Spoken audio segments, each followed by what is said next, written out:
Hi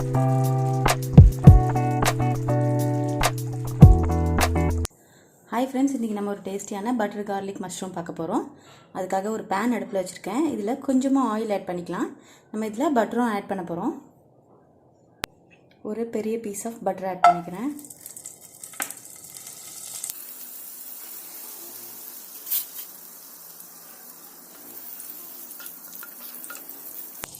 ஒரு 10 பல்லு பூண்டு நல்லா சாப் பண்ணி வச்சுருக்கேன், அதை ஆட் பண்ணிக்கிறேன்.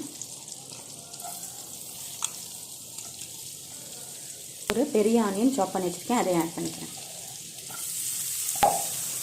இதை நல்லா வதக்கிக்கலாம். இது நம்ம ஆனியனில் நல்லா பொடியாக நறுக்கிருந்ததுனால சீக்கிரமாக வதங்கிடுச்சு. இப்போ நம்ம இதில் மஷ்ரூம் ஆட் பண்ணிக்கலாம்.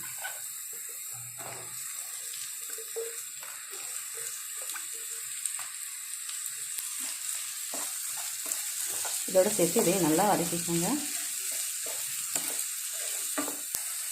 இப்போ இதில் ஒரு அரை டீஸ்பூன் அளவு பெப்பர் ஆட் பண்ணுறேன். ஒரு 1/2 டீஸ்பூன் அளவு சில்லி பவுடர் ஆட் பண்ணுறேன்.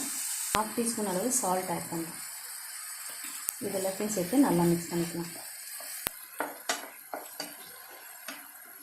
2 டீஸ்பூன் அளவு மைதா மாவு கொஞ்சம் தண்ணியில் கரைச்சி வச்சுருக்கேன். இதை இதில் ஆட் பண்ணிக்கிறேன்.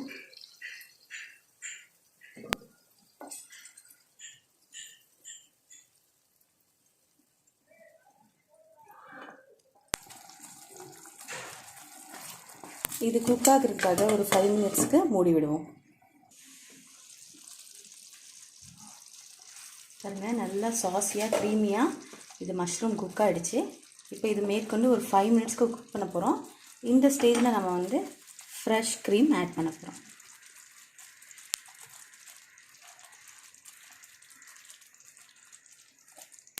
இப்போ க்ரீம் ஆட் பண்ணியாச்சு.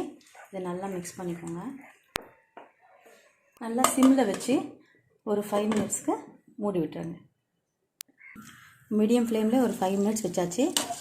டேஸ்டியான ஈஸியான மஷ்ரூம் கிரேவி ரெடி ஆகிடுச்சு. இந்த ஸ்டேஜில் நீங்கள் இந்த மஷ்ரூமை ஆஃப் பண்ணிடலாம்.